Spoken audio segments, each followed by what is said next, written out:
যুক্তরাজ্যে প্রায় ১৩ মিলিয়ন মানুষ ডেন্টাল সমস্যায় ভুগছেন। বিপুল সংখ্যক মানুষ দাঁতের চিকিৎসার জন্য এনএইচএস-এর ওয়েটিং লিস্টে রয়েছে। তবে এবার ব্রিটিশ সরকার একটি পাইলট প্রোগ্রাম হাতে নিয়েছে। এর আওতায় এনএইচএস ডেন্টিস্ট্রি সিস্টেম ঠিক করতে ইংল্যান্ডে খুব শীঘ্রই অতিরিক্ত ৭ লাখ এমার্জেন্সি ডেন্টাল অ্যাপয়েন্টমেন্ট দেওয়া হবে। এদিকে প্রাপ্তবয়স্ক মানুষদের পাশাপাশি শিশুদের মুখের স্বাস্থ্য নিয়ে উদ্বেগ জানানো হয়েছে, কারণ ৫ থেকে ৯ বছর বয়সী শিশুদের হাসপাতালে ভর্তি হওয়ার প্রধান কারণ হলো দাঁতের ক্ষয় রোগ।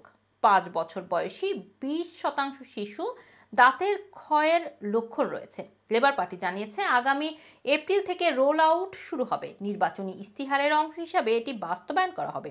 এদিকে হেলথ প্রফেশনালরা বলছে ইংল্যান্ডের ডেন্টাল ক্রাইসিস সমাধান করতে গত সামারের শুরুতেই মিনিস্টারদের ব্যবস্থা নেওয়া দরকার ছিল।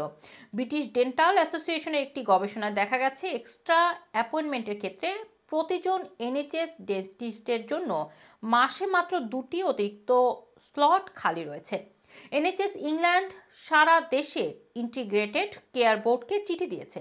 চিঠিতে বসদেরকে আগামী বছরের জন্য হাজার হাজার জরুরি অ্যাপয়েন্টমেন্টের নির্দেশ দিয়েছে। এর মাধ্যমে দাঁতের ব্যথা, সংক্রমণ কিংবা এমার্জেন্সি ট্রিটমেন্ট দরকার এমন ৫২,০০০-এরও বেশি মানুষকে অ্যাপয়েন্টমেন্ট দেওয়া হবে।